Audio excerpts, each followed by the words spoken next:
Hey, welcome back for another DIY home improvement video. Today we're going to talk about ground fault circuit interrupter outlets. So GFCI, or a lot of people call them GFIs, but it actually is GFCI, which stands for ground fault circuit interrupter. Basically what these outlets do, and they're required to be installed within a certain distance of any, basically anywhere in the kitchen needs to be on a GFCI, anywhere in a bathroom, or anything that's within a certain distance of water. And I'm going to let you check your code for what that specific distance is. But what we're going to do today is install a couple of GFCI outlets. There's a couple different installations on these things, and basically what this does, I think everyone knows that your circuit breaker provides a certain amount of protection in case of accidental electrocution, basically. But what these outlets do is these operate much quicker and are more sensitive than the actual breaker that's in your breaker panel. So these will sense levels up to just a few milliamps, I think, like 4 or 5 milliamps. And it's monitoring the power between the positive and the neutral lugs, basically. So what this does is if you had a wet hand or something, and we're going to actually touch the prongs on an outlet, this thing will sense that very quickly, and it will trip, and it will actually protect you from getting shocked. So most people I think are familiar with these, but they basically have a reset button on them, which actually tests them, and then there's a reset. There's a test button, and then there's a reset button, basically, and I'll show you that once we get it installed. There's a couple different ways that you're going to use these. The most straightforward way is on the back. I don't know if you'll be able to see this on video, but basically you've got your positive and your neutral, just like any outlet. And the top one is actually labeled as line. And then basically for any installation where you just have two wires coming into your outlet box, or it's just a standalone outlet, you're going to use those line wires. And I'll show you one of those in a minute. Now, in other installations, you can install a GFCI. Let's just say let's say it's in a kitchen, basically, and you can put the GFCI as the first outlet in the kitchen, and then everything else is daisy chaining down the way after the GFCI. This one outlet will actually protect the other outlets down the line, and I'll show you how to do that too. To do that, we're actually going to remove this bottom sticker, and we're gonna use the terminals down here. They're labeled as load. So if it's just two lines just coming in, and if it's just a single a single outlet installation, you're gonna just use these two top terminals. You're gonna leave the tape on. And again, I'll show you in a kitchen installation where we're going to protect multiple outlets, and we'll remove that tape and show you how that goes. Okay, so for this first example, we're actually in a laundry room here behind a wash machine, and we're going to remove the existing outlet to install the GFCI. Now, the first thing you want to do is make sure that you've got the power turned off anytime you're dealing with electricity. I'm using the circuit tester here, which confirms that the power is off.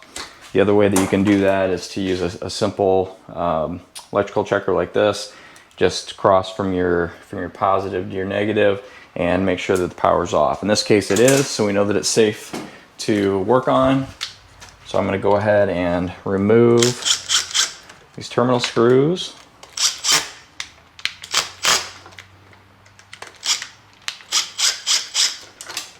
Get those out of there.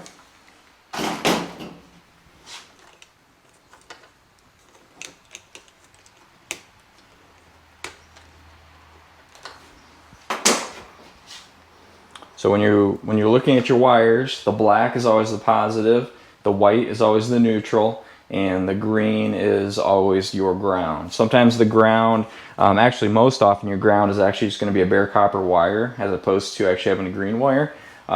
So typically you're probably just going to look for that bare copper.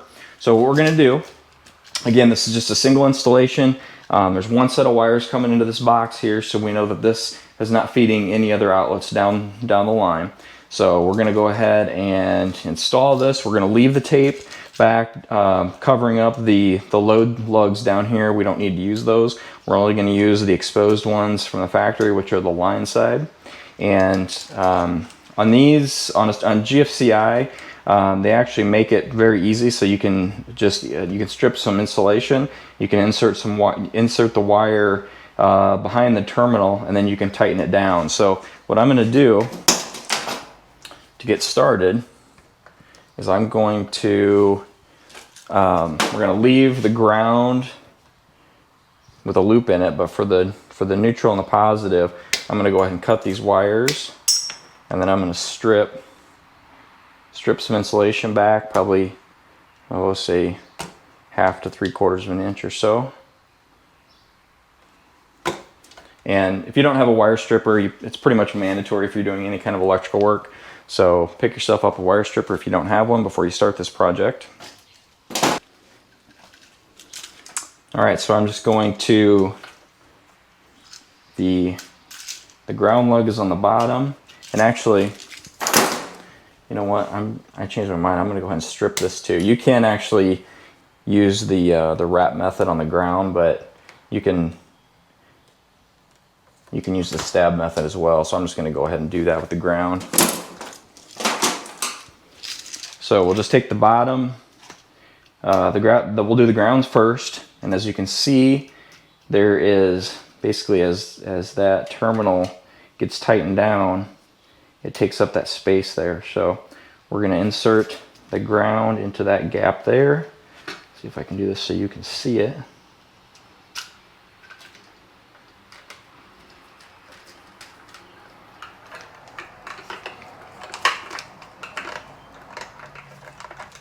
Make sure you've got that good and snug. So that ground just goes right into the bottom, the back of that terminal little plate there. You tighten your screw down, and then that captures it.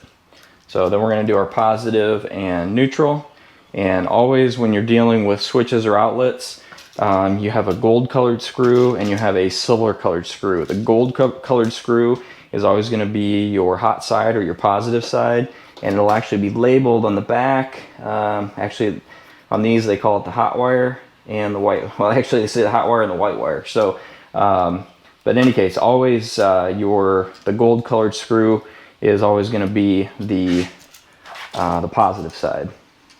So we're going to insert that. Before I do that, I need to loosen this up a little bit. So we'll insert that. Make sure you get it nice and snug. And then we'll flip around to do the neutral side. This one needs to be loosened as well.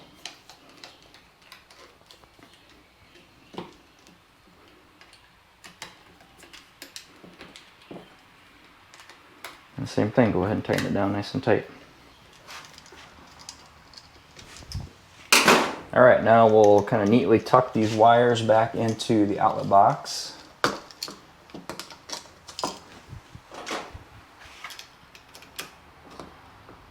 Put in the screws to secure it.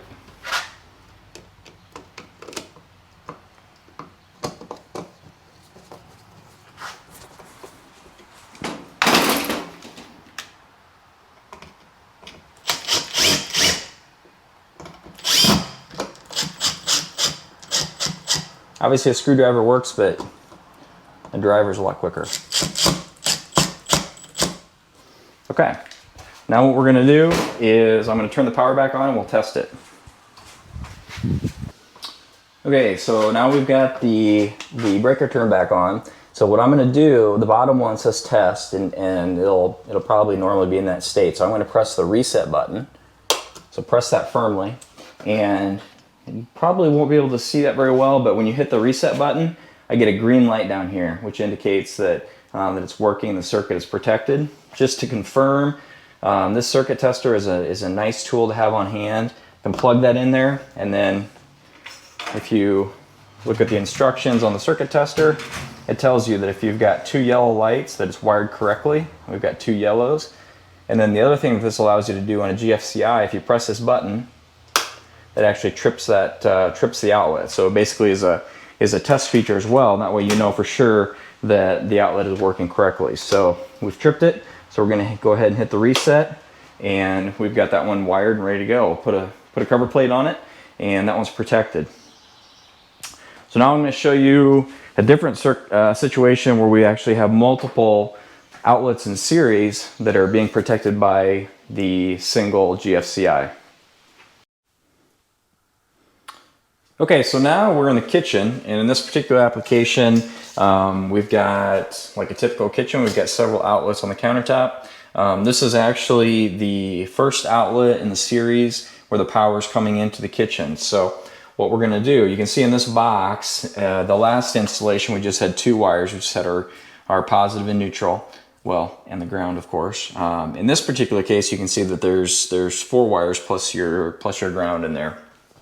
So what we're doing, we've got power coming in, and we're going to confirm. So right now, and I'm just going to use my checker like we did before, and I'm going to confirm that there is no power. And I already know that because I turned off the breaker prior to this. But what we need to do to make sure that this is installed properly is on your GFCI, the line coming in. So basically, the power coming into your outlet box needs to be connected to the top terminals. Now, if you don't wire this correctly, this outlet will not operate correctly, and you'll have to redo it. So it's critical when you're doing multiple outlets off of one GFCI that you make sure that the power coming into the box is wired into the top terminals.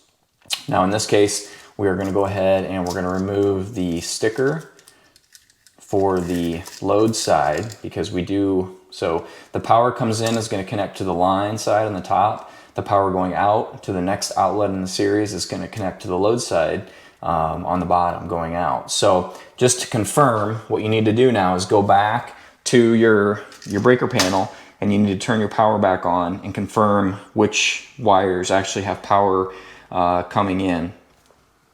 So I'm not going to do that now because I've already confirmed. I do know that the power comes in. It's a, simple process. Go ahead and turn the breaker back on, and again, take your wire checker, check, touch your neutral and your positive, and when you see your indicator light, your test light light up, then you know that that's the one that's actually hot coming into the box. So in our case, it's these top 2 here.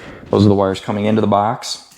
So again, we're going to connect those to the line side, and just like before, you need to make sure that that your hot or your black your positive is going into your gold colored terminals, and your neutral is going to be going into your silver colored terminals, and of course, as before, the ground is the green screw. And what you want to do is first hook up your ground first. That'll be the first wire that you want to connect.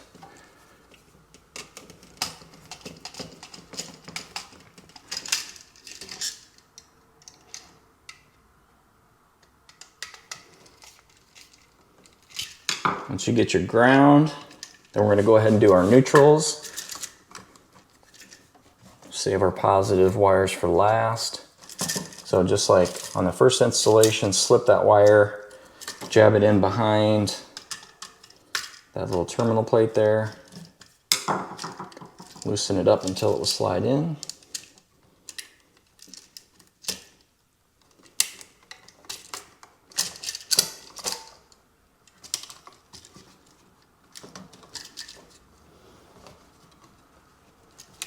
Of course, this one is deciding to fight me a little bit.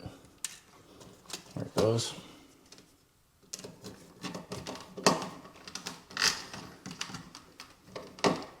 There's our first neutral. Jab your second neutral.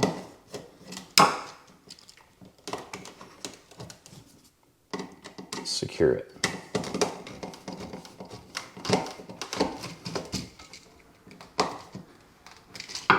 All right, we're going to turn it over, and now this is where we need to be careful. Make sure that we are using, the wires that are coming into the box. So I've got the supply side and I'm just double checking. So it's actually this wire here. So this is the supply that's coming into this box. So that needs to get plugged into the top, the line side.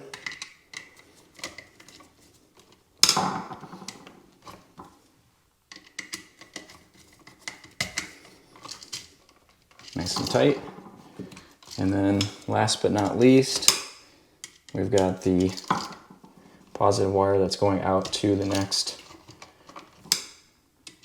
the next outlet in the series. All right, so we've got those all nice and tight. Want that one to be inserted a little bit further. There we go. Just double check your work.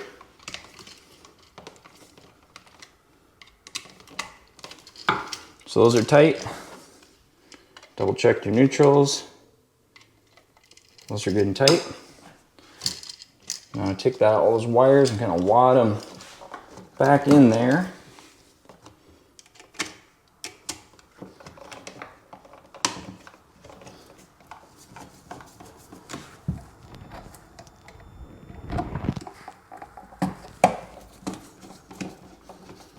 Go ahead and tighten that down.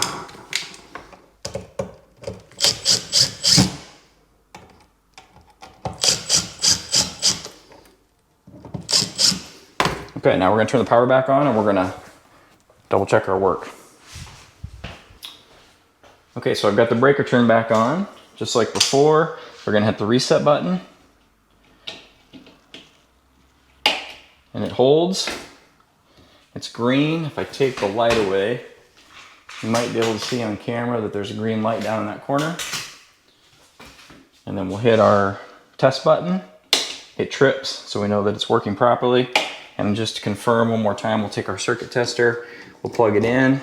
We can see that we've got 2 yellows, which means that it's properly wired. And then we're gonna hit the reset button, the test button, and it trips the breaker. So it trips the outlet, so we know that it's wired correctly. So that's it, that's all you have to do. Now every outlet that's wired in series downstream from this one will be protected with GFCI, just like this particular one is. So the whole kitchen will be protected.